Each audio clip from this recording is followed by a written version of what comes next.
Learn to improve conversions and generate more leads with the video podcast at marketingoptimization.tv. Hi, and welcome to Marketing Optimization with Alex Designs. I'm your host, Alex Harris, and today we're chatting with Josh Miles of alexdesignscom. How you doing, Josh? Hey, doing well. Alex, thanks for having me. Thanks for being here.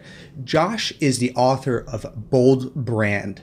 It's the book that talks about branding from his perspective and really something that I don't focus on very much. I do a lot of direct marketing. When I first started actually as a designer, the first project literally on the web was to create an HTML newsletter that drove traffic from landing pages. So I have never really focused on branding at all, aside from my own brand in general.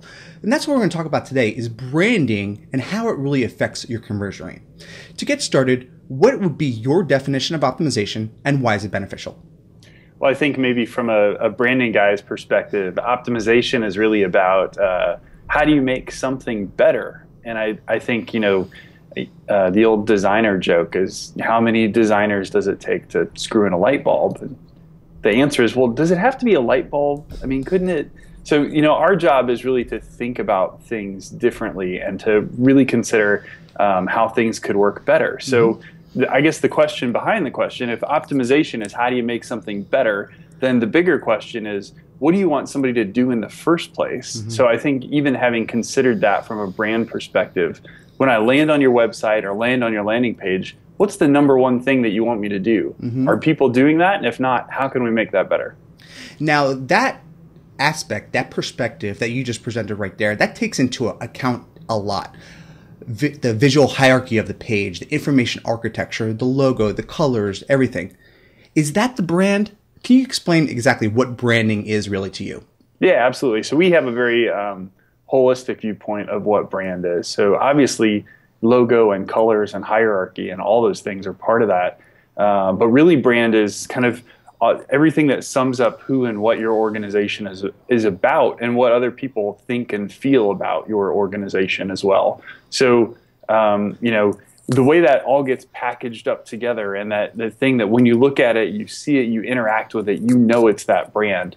Almost in the way that certain retail commercials like Target, for example, or iTunes or Apple, it's for them before you even know it's their commercial. Yeah. And for me, when you get that feeling for it, I mean, that's really starting to zero in on this really nebulous thing called brand. Yeah, it's an emotional aspect that you get, or the feeling, or the memory of a particular brand when you're maybe not in front of the computer or not in the actual Apple store. You still kind of know what that kind of brand represents. Now, translating that to online, what I've seen really, in the last decade of doing website design, branding, it comes down to that experience, the customer journey, going through your funnel or your landing pages. That's really, I think, what branding to me is all about these days. Yes, you have to do what the services that you offer, the overall style guide, the information hierarchy, the logos and the color. Let's talk about that. How does the color really affect your brand? So I think one of the things that color really helps capture from a brand standpoint is consistency. So when you see that exact shade of green, I mean, so today I'm enjoying my brand of Starbucks here, but Starbucks put out some cups in their retail shops earlier this year, and they were just white plastic cups with a little green circle on them, just the right shade of green. And outside of the store, people still would recognize that as Starbucks. So I think color has a way, when a brand really starts to own a color, that Starbucks shade of green is something that people recognize regardless of context. Yeah. Now, as you're experiencing a website and you're going through, how does really branding persuade you to convert or not? I guess the obvious answer would be if a site is still stuck in, the 90s and it's, right, animated GIFs and it's got too many colors going all over the place. Obviously, that's not going to convert as well as something as simple as your website or, Target.com or Apple.com. How really, in your perspective, does branding affect conversion? Well, we always say from the start, your site has to pass that 2-second test of I'm searching for you on Google, whether it's a pair of shoes or a architecture firm, and I click through to that link, do I get that feeling right away that this looks and feels like the kind of thing that I was looking for? And I think brand is the thing that gives you those elements of trust, and it feels like a validation for the referral, even if that referral was just as simple as Google showed you that link. Or maybe it's a close colleague that says, hey, you've got to check out Alex Designs. You know, so going to that site, does this immediately feel like the kind of thing that referral told me it would be? Yeah, it's that unconscious thought that you have when you reach a page and you know that you're in the right place for what you need to do. And, you know, that takes into account branding. It's a persuasive aspect of your design. It obviously needs to look credible. It looks like it needs to be, you know, somewhat cutting edge or up to date.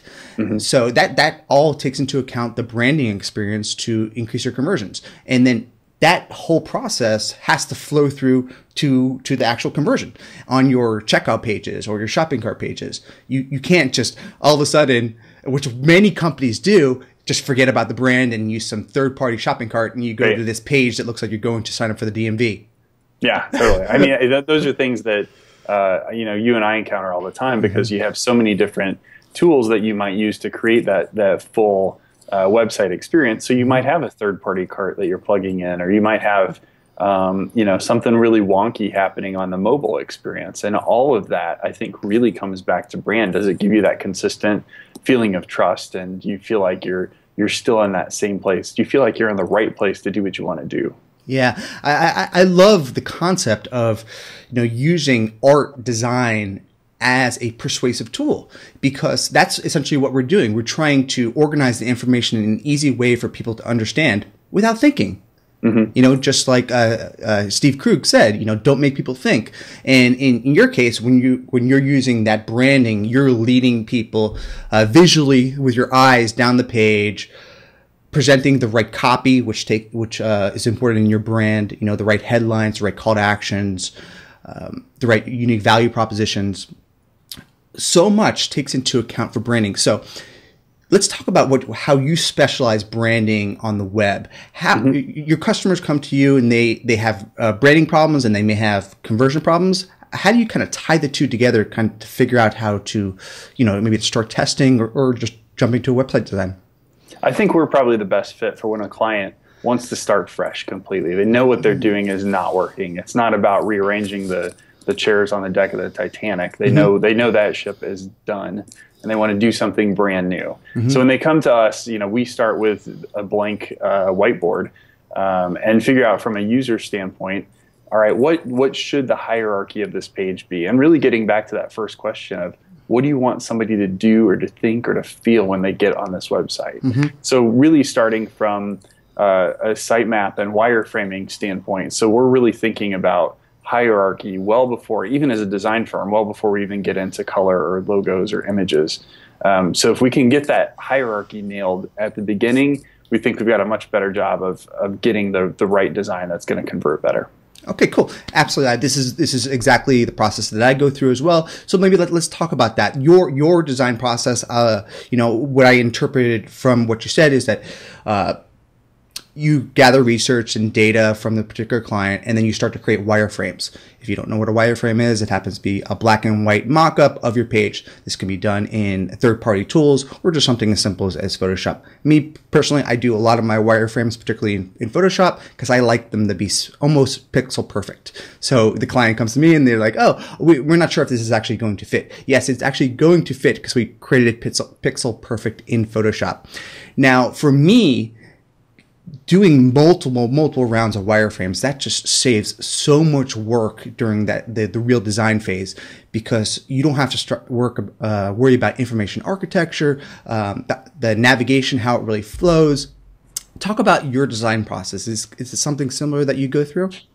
Yeah, so our guys will often start out from a sitemap standpoint, and depending on the complexity of the site, it might be as simple as a word outline, or you might do a more visual thing where you've got the boxes and the tree to kind of show where you flow from one place to another.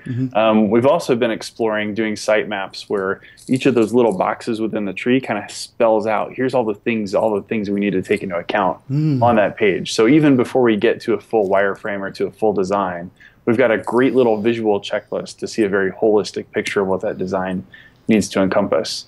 And then, if it's a complex enough site, we might even do a few wireframe pages in actual HTML. So we're just creating boxes, but you're seeing the real pixels on the screen in HTML, and then seeing how that responds from a responsive standpoint.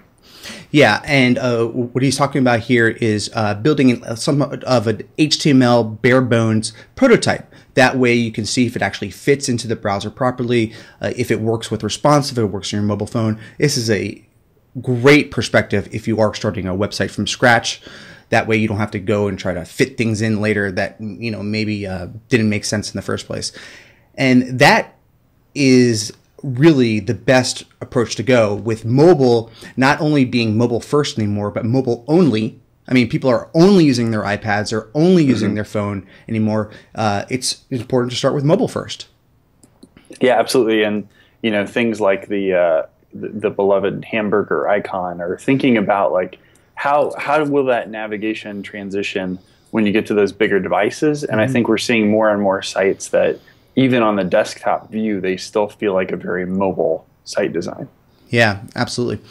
Now, taking brand from, design and now moving it into the language that we use on the pages, what would be your perspective on value propositions, call to actions, and how that affects your brand?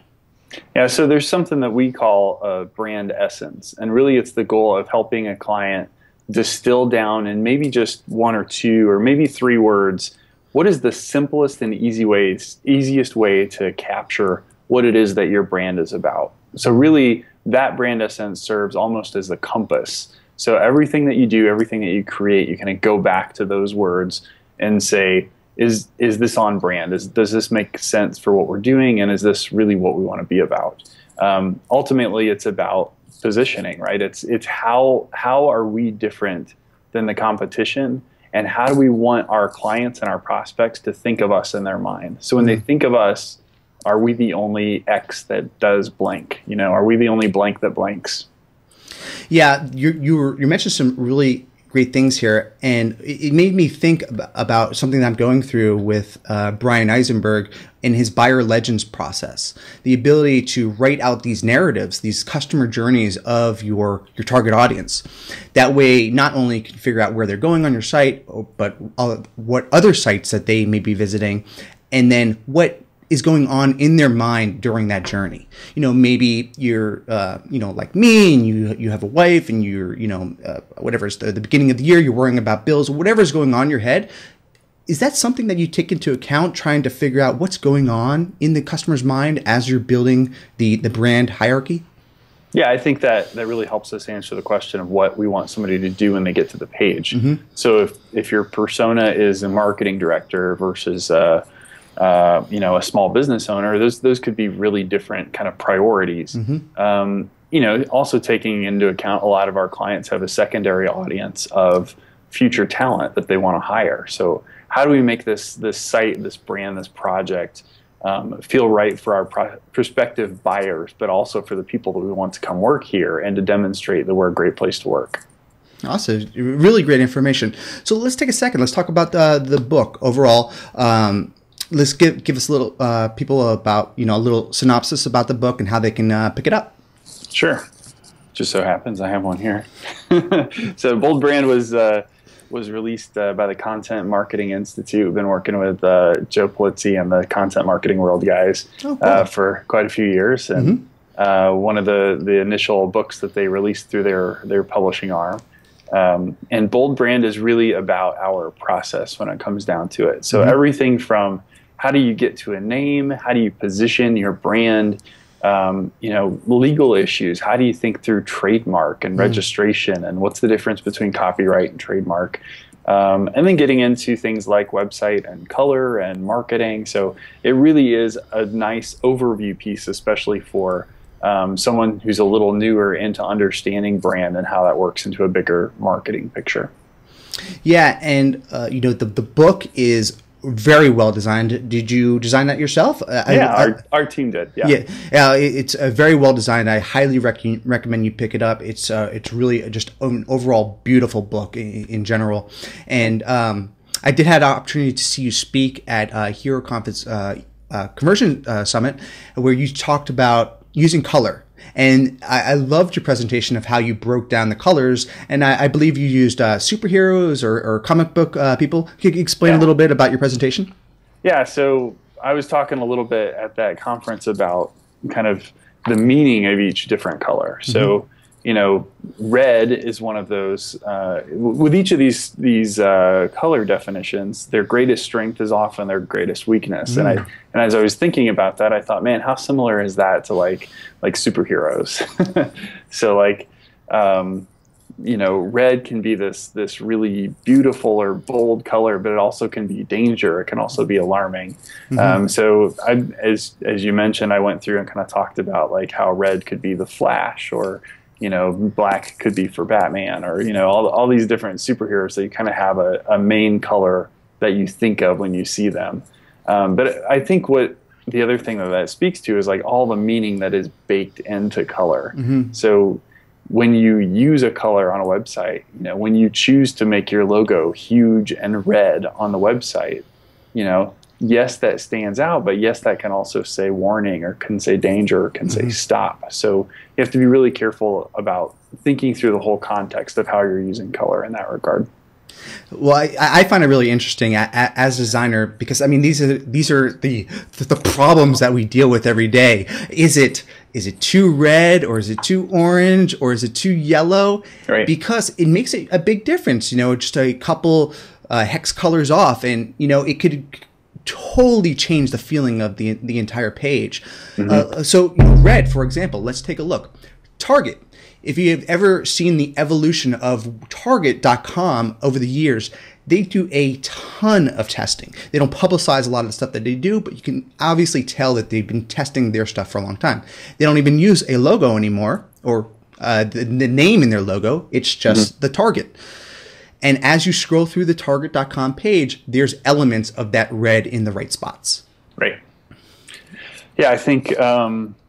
and it's just so interesting for us, as a branding firm, we still have to have things that go to print, things that are ink on paper, things that show up digitally, things that could be in lots of different contexts. Using the logo really small, like on a pencil, or having it massive on the side of a blimp or a sign or whatever. So when we look at colors, we are typically starting with a Pantone color, a Pantone matching system, or PMS color.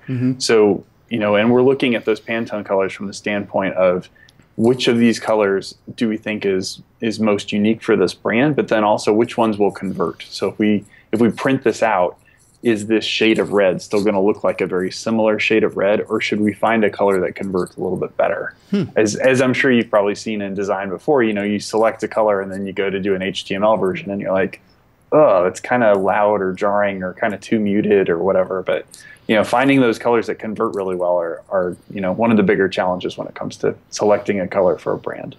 Yeah, I mean that can be a challenge because when we're dealing with client work, sometimes there's an educational level. Sometimes I intentionally make seals or specific graphics intentionally look generic, like little star images or seals for money back guarantees. Sometimes you want those things to kind of look, for lack of better words, ugly. And clients come back to me, oh, can you design that and make it better? And I come back and I say, I've actually tested this before, and you actually want this to look a little bit more generic on purpose to actually help your conversion. Is that something that you guys deal with? I don't know if you guys do much conversion testing or not. We're pretty good at pretty, so I'm not sure we would opt for the. I think maybe the heart of what you're getting at is those badges. If you want those things to stand out and they feel too much part of the brand, I think people would probably just be blind to them. So being able to see those very uniquely standing out, especially on something like a shopping cart where you want to, you know, feel like you've got a good sense of trust and it's, you know, got all the different seals and check marks and whatever. I think it's really important that those do feel different from the rest of the site and separate from the brand. Cool. Yeah, absolutely. We always want to make things beautiful, but we want to have our clients make money as well too. Awesome. So let's tell people a little bit about your agency. What do you guys have to offer and how people can find out more about you? Yeah. So Miles Design, we're at milesdesign.com.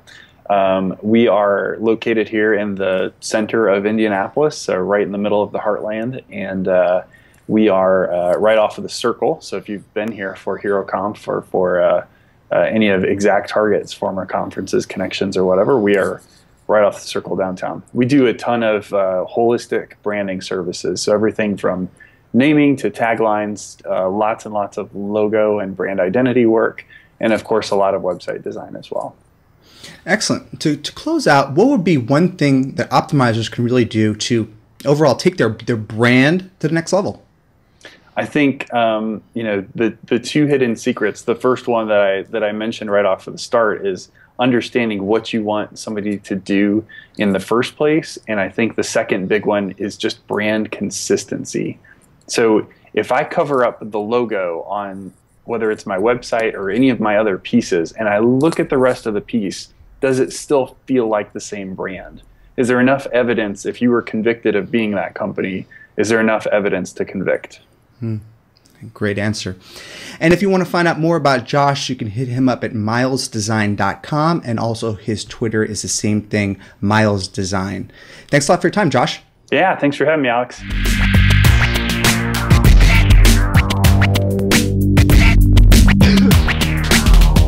Thank you for watching the Marketing Optimization Podcast with Alex Designs. Please remember to subscribe to all of the videos in my YouTube channel. Thank you.